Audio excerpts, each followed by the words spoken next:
The Academic Staff Union of Universities, ASUU, has declared a 2-week total and comprehensive warning strike across all public universities in Nigeria. This action, effective as of midnight, follows the expiration of a 14-day ultimatum issued to the federal government on September 28. In its response to ASUU's 2-week strike declaration, the federal government on Sunday night threatened to invoke the no work, no pay policy of the Academic Staff Union of Universities. In a statement issued by Folashade Boriowo, the spokesperson for the Federal Ministry of Education, the ministry accused ASUU of not being cooperative despite efforts by the government to avert the strike that was declared by the union. Now, join us this morning to unpack implications of this strike and what it means for students, parents, and the future of tertiary education in Nigeria is education and media specialist and founder editors Elvis Boniface. Thank you so much, and good morning to you, Elvis, for joining us Breakfast Central to unpack this. Good morning, Benga, and everyone in the studio. Glad to be here. Now, Elvis, this is a warning strike, but history tells us that these often snowballs into prolonged shutdowns. Should Nigerians brace for longer disruption? Interesting question. Should Nigeria long for that? I think it's left for the government to answer that question, how serious they want to be with education. It was interesting listening to your conversation around the presidential pardon. So if we can be very fast to take action with issues like that, then you can imagine if we are proactive when we want to discuss education. For me, I mean, discussing ASUU strike, we need to look back in the Fourth Republic since 1999. How did we get here? Have we ever gone a year without ASUU strike? Technically, maybe just 2 years in the last 25 years. But I think if Nigeria needs to look at what the outcome of this is going to be for or against, then the foundation where ASUU is making their demands for is the 2029 FG ASUU agreement. So I think that there is a need for us to go back and say, oh, here, there is a total closure to this agreement. We're starting afresh. All the government should stop promising, because what is in front of us really do not speak well. Okay.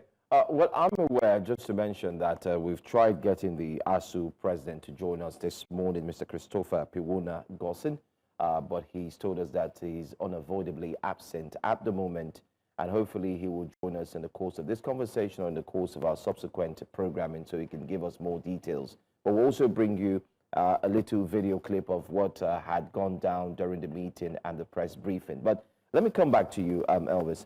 Very quickly, let's look at what this could actually mean for every single Nigerian student and parent, especially looking at the fact that this has been a back and forth conversation between the federal government and ASUU in itself.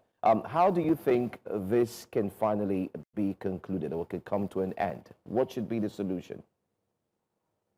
Thank you very much. So just like I said before we parted, the biggest issue has been the 2009 agreement, the ASUU agreement. So, well, there've been other issues, but literally, since that agreement was made in January 2009, there's sort of been a new offer. There's been a lot of rejectment into this document. And if you look at it, what ASUU is asking for, because this is policy analysis, I think we need to be fair. So what ASUU is asking for, first, they are looking at funding for education, research, better remuneration, as it were. And so literally, at every point in time, government tells you they are working on different subcomponents. So for me, if we want to stem this from the root itself, we need to now see the federal government need to come to ASUU or to Nigerians and say, hey, whoever made the 2009 agreement part that has cost us this. I am canceling this, or I am providing everything that was demanded from this agreement. I mean, this agreement was made by late President Yar'Adua, and during his passing, we thought it was our best year because his successor, President Jonathan at the time, he was an academia. So we thought that that was a time where this whole thing was going to work. And when you look at education policy and then the overriding factor that works for or against it, one of the things we have found is leadership, right? And so the problem for Global South, Africa, Nigeria, for example, has been the short-termism of ministers of education. And then for the first time in the history of any country in Nigeria, we have a minister of education that served straight for 8 good years, yet nothing can be done. So if we have an academia, a former President Jonathan that was a lecturer, we have a minister of education for 8 years that cannot fix this, I do not see light anytime soon. We should come back and say this agreement fixed or cancelled, and then let's have something brand new off the ground for us to. For me, that is the only solution. Otherwise, we are affecting children, we are affecting our students, we are affecting employers, we are affecting the university system, and of course, the development of this country, because everything is totally hinged on the functionality of the education sector, as it were. So if I hear you correctly, you're saying that ASUU should no longer push for the implementation of the 2009 agreement. Is that correct? I would say yes. Okay. What are the issues within the 2009 agreement that you think is overbearing, and what suggestions would you make to ASUU if both parties have to come back to the negotiation table for a fresh agreement? Okay. The key components of that agreement, number one was that there was going to be a 1.5 trillion naira revitalization fund for education, and that was going to run for 2 years, as it were, 2029, 2009, I don't know why I keep missing it, to 2011. And then ASUU also talked about better remuneration for their member of staffs, and then they talked about better retirement plan.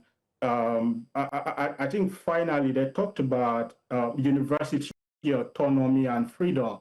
You know, it's seven core submission, as it were, but these were the 4. And then when you looked at that, when you look at the revitalization and funding for education, we now have we have something like TED fund from the Senate. I mean, consecutively, we've had that professors should retire by 65. The 9th Senate said no, 70 years is the best retirement. And then we also have a situation where ASUU is saying, can you, treat the federal university very right? So, for clarity and for providence, why I'm saying, let's go back to this agreement. Is it that there is no sort of sincerity from the government? Because when you look at it, this is education, and I should be able to veer to other areas of conversation, because education is a key driver. We have literally 19 out of 36 state governors who came in 2023, and they are saying the different contract that was awarded have been inflation, and then they've been total markup. And they are telling us that though they receive much more money now from the National Treasury, but there have been 3-4x markup in project, as it were. So they have been able to take part. They've been able to make all this monetary submission. Now that's one. Can we borrow this practice and put it into education, this agreement, as it were? We are building one of our biggest infrastructure, all as the government said, from Lagos to Calabar, and then we cannot even pinpoint to what this is costing us. So if we put it into education, maybe it's going to work. And then can we just have a phased implementation of what a true autonomy is going to be? As someone that works in education, now when the Secretary of State of Education is calling university to the round table in England, is asking UCL where I went to school, how much did you bring to the economy of Britain this year? How many international students did you bring? How many international students came to UCL? For example, can we begin to say, hey, the University of Ibadan, not up to 100 years, the University of Lagos, a 60 years university, maybe Obafemi Awolowo University, Nnamdi Azikiwe University, this is what we are giving you. We are giving you this money directly from the national budget for you to attain your full autonomy. But in this, because you are academia, you are supposed to be the harbinger of knowledge and research. Now show us what you are bringing. How are you going to run this? Because for me, it's a two-way thing. ASUU wants total autonomy, but doesn't it surprise us that our different universities cannot conduct UTME examination on their own? Court is ruling, this should be cancelled. So to answer your question summarily, let's come to the roundtable. This agreement is not working. Since it was first made, we've had a review in 2013. We have a review in 2017. We did a review in 2018. Post-COVID 2021, we had the longest log of meeting together to discuss this agreement, and that is the most painful. You've not been able to get Mr. Christopher. I spoke with him, and their biggest bitterness was post-COVID, most of them didn't go to work. 5 years after, their stipend for what happened to all of us during COVID has not been paid. Can that payment be made? So my professional advice as someone who works in this ecosystem, this agreement is not working. Continuous reviewing of it. The government is not sincere. ASUU also want to fight for their life. If we can come and say we are going to people that had committed so much and we are giving presidential pardon, without even showing to Nigerians what the metrics for making this decision are, can we also take up this agreement and say, ASUU, what are you asking for? This is the money, take it. Or this agreement no longer works. Let's come to a roundtable and have something brand new. It can't be done. A certain president came in 29th of May without consulting all of us, and he said subsidy gone. And the price of things went 6x. Let's take that to education and make education work, because the life of 2 million Nigerians enrolled in university at this time. Okay, I want to quickly chip in. If I may interrupt you, I want you to quickly speak to another angle. That is NANS, the Nigerian Association, or National Association of Nigerian Students. Last week, they were protesting in support of Dangote refinery, and basically saying that Pengassan is just acting out of order. Does NANS have an influence in this matter? Do you think maybe they should speak louder? And have they spoken loud enough on the very things that actually concern them and affect them? Interesting perspective. And that brings us to the question of asking ourselves, where is the student union government, as it were? Because for me, when we stand down and discuss the slew of problems, I think that we should go back and say, where did we have this fraction? We shouldn't look at education from the Fourth Republic, 1999. The first time we started having issues in our education system, it dated back to 1985 when IBB took over. The SAP, Structural Adjustment Program, SAP, was actually what got us here. And so you have the vibrancy and then the advocacy of students has been able to produce people like the Suarez of this world. So for me, I do not even see the sincerity of ASUU in itself, because the same ASUU where you have vice chancellors, professors, as we speak, 211 universities, depending on who you are asking, 79% of that number public university. But none within this university, when you look at Nigerian 26 first-tier universities, now, out of that number, 12 of them do not have vibrant student union government. And we're talking about SUG government that were able to hold the likes of IBB to ransom and say, have the right thing to be done. So yes, NANS needs to speak up a lot more. But now, who is behind NANS? I mean, what qualifies one as student, for membership of NANS?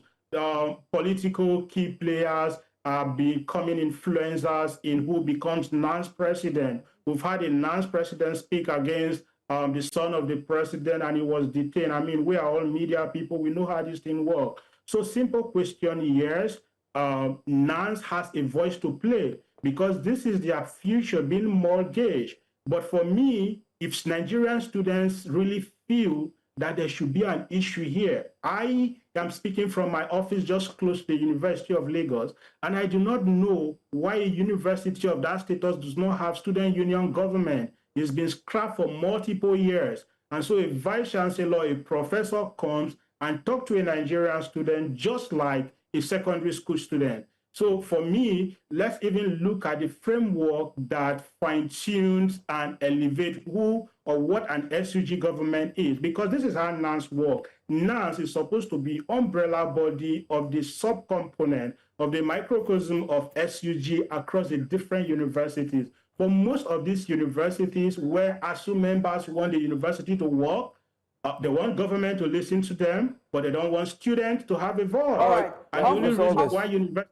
Unfortunately, Mr. Boniface, I have to interrupt because we've run out of time for this conversation, but we hope that these suggestions are reviewed and maybe the warring factions, because at this point it's giving war, the warring factions will come together back to the negotiation table, because when the two elephants fight, it is the grass, the students that suffer. Thank you for your time with us this morning.